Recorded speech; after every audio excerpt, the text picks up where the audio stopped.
Existem basicamente três tipos de erros que os jogadores cometem na hora de se apoiar para golpear. E esses erros eles são cometidos não só por jogadores iniciantes ou amadores, mas muitas vezes até por alguns jogadores profissionais. E esses erros são os seguintes. O primeiro deles é eu não conseguir frear antes de golpear, ou seja, eu não consegui fazer um bom apoio para golpear essa bola, principalmente quando eu estou em deslocamento.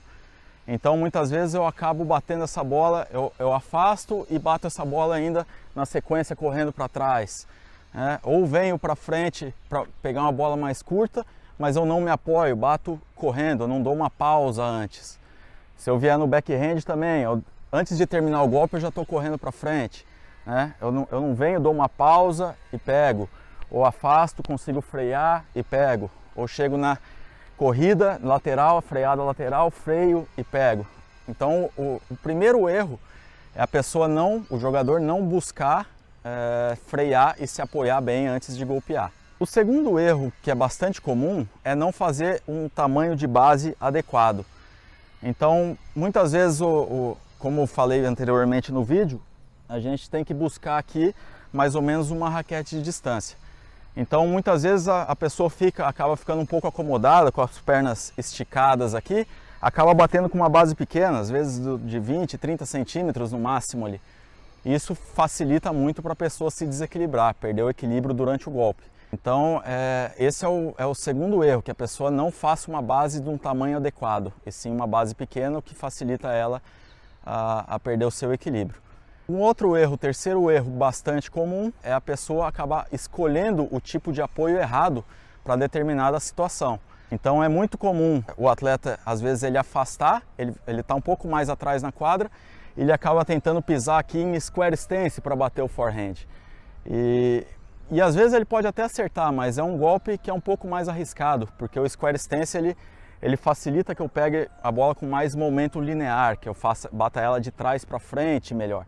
Então muitas vezes eu acabo errando essa bola na rede, ou minha bola passa a rede e acaba ficando curta para o meu adversário, e isso acaba não sendo a melhor escolha. Como eu falei anteriormente, a melhor escolha nesse caso aqui de trás é eu me apoiar um pouco mais em semi-open stance. E da mesma maneira, no backhand também, muitas vezes o atleta acabar se fechando muito, para a quadra, e ele bloquear um pouquinho essa rotação de quadril. Então isso acaba dando problemas para ele, tanto de profundidade quanto de consistência e potência.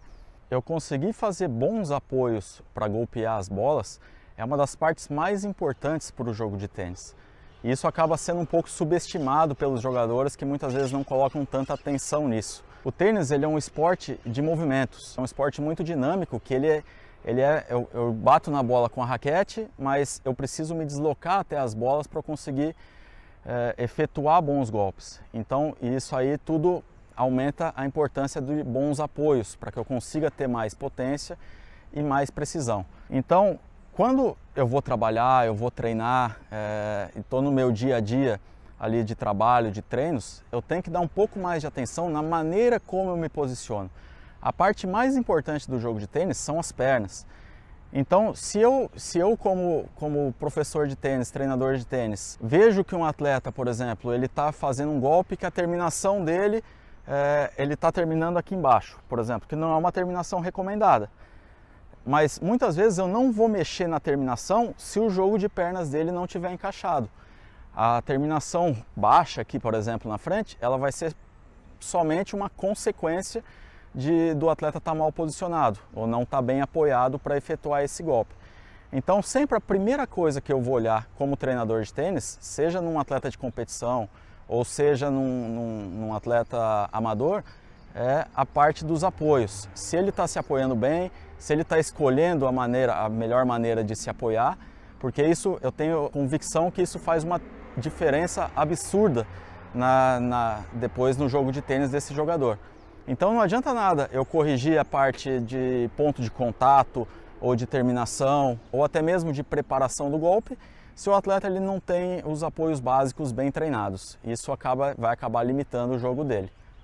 Tá ótimo, Marcelo. Entendi muito bem quais são os apoios básicos, como eu devo me apoiar, quais são os principais erros. Mas uma dúvida que eu tenho que é bem comum, com que frequência eu devo pensar em como me apoiar? E a resposta para isso é muito simples, o tempo inteiro. Então, por exemplo, quando eu recebo uma bola, eu tenho que pensar o que eu quero fazer com a bola e como eu vou me apoiar para golpear essa bola. São basicamente as duas coisas que eu tenho que pensar. É lógico que se eu já penso na minha cabeça que eu vou me apoiar em semi-open stance, já é natural, eu não tenho que pensar muito para eu vir aqui para trás e me apoiar em semi-open. Aqui já é natural para mim, já está automatizado. Mas eu sei na minha cabeça, às vezes mesmo que não seja um pensamento tão consciente, mas eu sei que eu estou me apoiando em semi-open. Ou sei que eu estou pisando em square stance, estou pisando com a minha perna direita à frente para bater o backhand aqui. Ou sei que eu estou chegando na corrida, na lateral, na corrida na esquerda, em open stance. Ou sei que eu vou chegar em open stance. A hora que a bola saiu da raquete do meu adversário, eu já consigo calcular mais ou menos, junto com com a unidade de giro de ombros aqui, o primeiro passo de deslocamento, já entrando um pouquinho no conceito aí de footwork, eu já vou programar na minha cabeça como eu vou me apoiar. Então, ou seja, o tempo inteiro eu estou pensando em como me apoiar. E não só às vezes, não só de vez em quando. Como que eu posso fazer para me apoiar melhor em todas as bolas? Como que eu me apoio melhor para devolver o saque? Como que eu me apoio melhor para bater uma direita de meio? Me apoio para bater uma direita de trás? Ou uma direita na corrida? Quais são os melhores apoios? Então a resposta é realmente o tempo inteiro pensar nisso. Ir planejando e tentando se ajustar da melhor forma para cada bola que você recebe. Então, o primeiro passo para eu conseguir me apoiar bem, ou me apoiar melhor, é eu entender a importância dos apoios para jogar bem tênis. Então, se eu sei que eu tenho que chegar numa bola lá na corrida, eu tenho que tentar frear antes do golpe para eu conseguir me apoiar bem, eu saber disso já é o primeiro passo para eu conseguir sair com energia para eu chegar antes e me apoiar. Então, o primeiro passo é saber, o segundo passo é a gente buscar isso. Toda vez que a gente estiver batendo bola, ou treinando, ou jogando, a gente sempre tentar correr com energia e se apoiar bem para que a gente possa ter bons apoios e assim ter melhores golpes na hora do jogo de tênis. E como que eu, Marcelo, descobri isso, sobre a importância dos apoios para um jogo de tênis? Isso basicamente são muitos anos de estudo que eu venho buscando isso, que eu vou atrás disso. Então, por exemplo, eu já sou treinador de tênis há 20 anos, já jogo tênis há praticamente 35 anos. E nesses 20 anos, pelo menos ali, fora o tempo que eu treinei antes, esses 20 anos que eu sou treinador de tênis, eu busquei muitas informações, fiz muitos cursos, viajei, tentei fazer cursos em vários locais do mundo.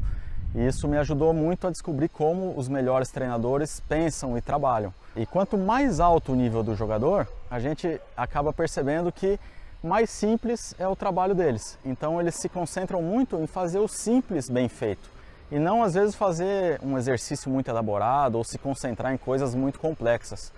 Mas sim eles conseguirem se apoiar bem, se deslocar bem, chegar bem na bola, fazerem boas escolhas. Então quanto mais alto é o nível de tênis, mais básico é a concentração do atleta. Ele se concentra no básico para fazer o básico bem feito. Então, um lugar que me deu muita certeza ali, muita convicção sobre os apoios, foi quando eu trabalhei na Espanha com o Jofre Porta, na academia dele, na época ali 2012, 2013. Entre 2009 e 2013 eu fui várias vezes à academia dele, mas que eu fiquei mais fixo ali entre 2012 e 2013. Então, ele é um cara que trabalhou com o Rafael Nadal dos 9 até os 17 anos, treinou o Carlos Moyá praticamente a carreira toda, formou outros jogadores top 50, jogadoras top 50 WTA também. Então é um cara que tem muita experiência e entende muito dessa formação técnica. E eu morava com ele dentro da academia, então eu discutia muitas coisas com ele diariamente, tomava café da manhã, almoçava e jantava com ele e acabava discutindo muitas coisas sobre tênis. E muito dessa discussão ele acabava caindo sobre os apoios, sobre o open stance, o semi-open, liberar a perna exterior, posição de quadril, posição de ombros. Então, muito do jogo de tênis, muito dessa parte dos apoios, eu já sabia um pouco, mas eu acabei tendo uma confirmação e uma convicção muito maior depois desses anos que eu passei lá na Espanha com o Jofre Porta.